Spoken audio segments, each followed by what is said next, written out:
park developer, Neil Bjorklund. So if Neil could come on up and say a few words. Good evening, everybody. I'm not the park developer, but I am with the Parks and Open Space Division of the City of Eugene. We're really happy to be part of this event.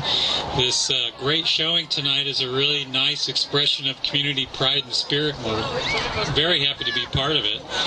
I'm here really on behalf of Robin Hostick, who worked with many of you in designing the improvements to the park. Robin is, I think he's on vacation in Europe or somewhere, so he couldn't be there, so I'm stepping in for Robin. And so I also want to welcome all of you and thank you for coming out for this event. And yes, those of you in the back, if you haven't figured out, this is a line to get food. So they're serving up hot dogs and potato chips and apple pie and a whole 9 yards there. So get in line if you want something to eat. I also want to have you give a big round of applause to the Oregon Old Time Fiddlers Association for the music. Give them a big hand. Great music, very much fitting with the historical theme of this park in this area. So the project that happened here to renovate and do improvements in the park was funded to the tune of $600,000 back in 2006 through the park system development charges. That's how this was all funded, and it was completed back in the winter of 2007. And in case you haven't been around and seen all the different things that were done in the park here, I'm just going to read off a few of those for you. The new children's playground, very cool, that's being used here. I love that little thing with the water and the sand. New park furniture, tables, benches, drinking fountain, trash receptacles, and bike racks. And of course the multi-use path that people have been jogging around with their kids in their carts and walking and so forth. The playing field here has always been here, but it was graded and leveled and replanted and made into a much nicer sports field. And there were a bunch of new native plants here. So around the edges of this end of the park, you see a lot of plants. Those are mostly native plants, the kind of plants that grew here before any of us got here.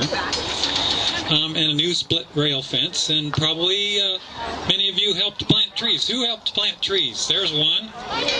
Bunch of people. So thanks for your efforts to add to the beauty of your local neighborhood park. And Willie's Hill, right behind you here, was added to provide a little viewing and a little separation from the street. Some interpretive signs and art tiles are around here, indicating some of the elements of the history of the area and the park site. And then finally an ADA van accessible parking lot over here on Best Lane for folks to get in and out of the park. So those are some of the things that were done here in the park, and all those of you who participated in the process of coming up with the design. How many of you were involved in meetings and came to meetings to help design the park? A handful. Good, great, thank you for that. So those of you who don't know, there's a long history of this area that goes back into the mid-1800s. And the Bogart family, it was the Bogart family that donated 2 acres of their farm back in 1854 that provided the first of 4 schools, a succession of 4 schools that were located on this property over a period of 150 years. And we have some guests who are going to tell us more about that.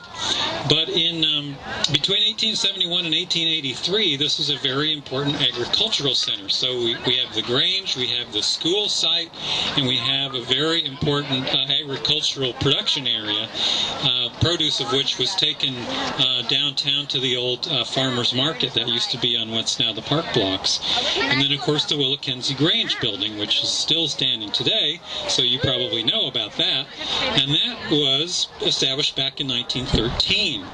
and was a focus of both social and economic life for the local farming community here. And recently, exciting thing, the Grange building itself was listed as a City of Eugene Historic Landmark, so recognizing some of that history. So, with that little bit of an introduction, I want to introduce you to a couple of people who know way more about the history of this area than I do, and they are Wilma and Jan Beals, and they are descendants of the Bogart family that donated those 2 acres way back in 1854. So please give them a round of applause, and we'll have them tell you a little bit about the history.